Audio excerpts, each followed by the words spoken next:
Ajakiri Eesti Naine toob kord nädalas eetrisse uue osa vestlussarjast Iga naine on lugu. Mina olen Piret Kooli. Tere sulle, kes sa meid kuulad.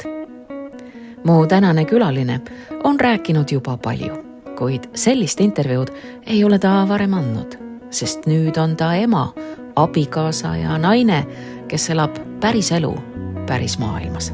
No selles suhtes, eks ma ju saan aru, kes mina olen ja eks need asjad ilmselgelt huvitavad, aga mina pigem nagu tahaks seda hoida kõigest eemal.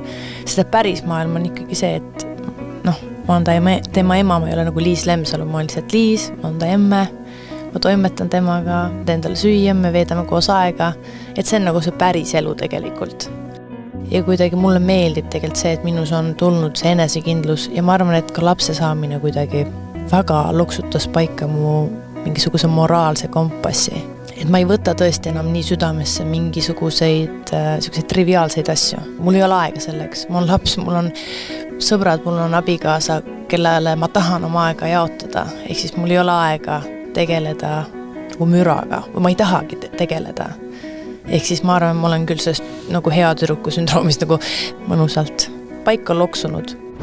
Karjäärivalikutest, öistest hetkedest ja eneseotsingutest me räägime. Mul on täna külas Liis Lemsalu.